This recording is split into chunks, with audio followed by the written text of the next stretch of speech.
Bonjour Michel. Bonjour Michael. Merci d'être avec nous. Merci à toi. Tu as cofondé Hop Hop Food, qui est une association au départ qui avait vocation à lutter contre le gaspillage entre particuliers, avec des dons entre particuliers. Et vous avez étendu votre champ d'action avec les commerces solidaires. C'est ça. Est-ce que tu peux nous dire un petit peu quel est l'état des lieux en France du gaspillage alimentaire dans un premier temps? Alors le gaspillage alimentaire en France, ça représente à peu près 10 millions de tonnes qui sont gaspillées, qu'on valorise à environ 17 milliards d'euros. On a coutume de dire que dans le monde, un tiers de la nourriture qui est produite n'est jamais consommée. Donc c'est juste énorme. Effectivement. Et aujourd'hui, Hop Hop Food, est-ce que vous avez des chiffres sur les volumes d'alimentation sauvés d'une certaine façon? Alors au global, ça c'est l'ampleur du gaspillage. Et nous, ce qu'on essaie de faire, effectivement, c'est de sauver un maximum de produits alimentaires du gaspillage pour les offrir gratuitement à des gens qui en ont besoin. Donc pour te donner un chiffre, cette semaine, on vient de dépasser les 1 million de repas qu'on a offerts gratuitement à des personnes qui en ont besoin, grâce justement à ce que tu dis, c'est-à-dire à la mobilisation des citoyens qui font l'effort d'ouvrir leur placard et leur frigo pour voir ce qu'ils peuvent offrir, et puis au commerce solidaire qui aussi lutte contre leur propre gaspillage dans la volonté d'aider des personnes qui en ont besoin, qui en ont vraiment besoin. Déjà, félicitations pour le record qui a été battu. Et en niveau de déploiement sur les territoires, vous en êtes à combien d'antennes, combien de villes? Alors, on s'est bien développé à Paris, en Ile-de-France, historiquement. C'est là que nos bureaux sont.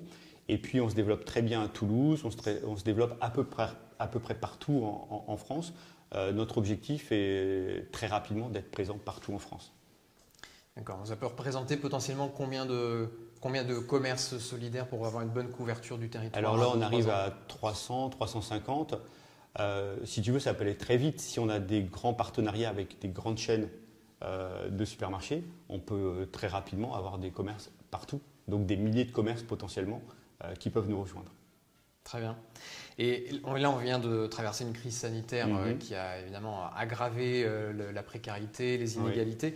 Est-ce que chez Hop Hop Food, vous avez, sur les 18 derniers mois, identifié une montée en puissance de la précarité alimentaire? Énormément, parce que depuis l'année dernière, depuis le Covid, en fait, il y a eu deux phénomènes. Comme tu dis, il y a eu beaucoup de personnes qui ont perdu leur emploi, notamment des étudiants. Donc nous, on a vu beaucoup d'étudiants utiliser notre application, puisque c'est des personnes qui n'ont pas tout à fait l'habitude d'aller vers des associations traditionnelles.